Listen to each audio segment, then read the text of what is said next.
સમાચાર કચ્છમાંથી કે જ્યાં ટ્રાન્સપોર્ટરોની નો રોડ નો ટોલની લડત ફળી ગઈ છે।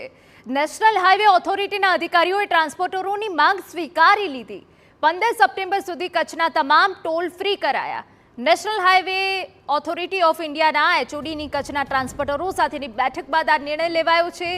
ખરાબ રસ્તાનું કામ તાત્કાલિક કરવામાં આવશે તેવી પણ બાહેંધરી અપાઈ છે। ટ્રાન્સપોર્ટરોની લડતના કારણે ગઈકાલથી વાહન પર ભારે વાહનોની લાંબી કતાર લાગી હતી। હાઈવે પર લાંબી કતાર વાહનોની દેખાઈ હતી, પરંતુ આ મહત્વના સમાચાર ટ્રાન્સપોર્ટરો દ્વારા નો રોડ નો ટોલની જે લડત આપવામાં આવી હતી, જેનો ઉગ્ર વિરોધ થયો હતો, એ ફળી છે। નેશનલ હાઈવે ઓથોરિટીના અધિકારીઓએ ટ્રાન્સપોર્ટરોની માંગ સ્વીકારી લીધી છે અને 15 સપ્ટેમ્બર સુધી કચ્છના તમામ જે ટોલ છે એ ફ્રી કરાયા છે।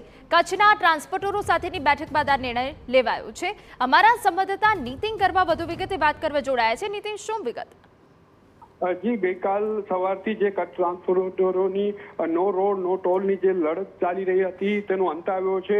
એનએચઆઈના અધિકારીઓ અને કચ્છ ટ્રાન્સપોર્ટરોની બેઠક બાદ આ નિર્ણય લેવાયો છે। 15 સપ્ટેમ્બર સુધી કચ્છના જે નેશનલ હાઈવેના જે ટોલ આવેલા છે તે તમામ ફ્રી કરી દેવાયા છે।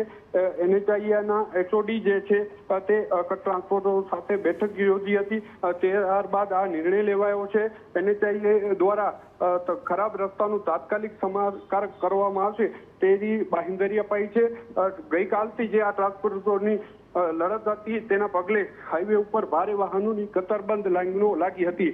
જી બિલકુલ, આભાર। તો અધિકારીઓએ ટ્રાન્સપોર્ટરોની માંગ સ્વીકારી લીધી છે અને 15 સપ્ટેમ્બર સુધી કચ્છના તમામ ટોલ ફ્રી કરાયા છે।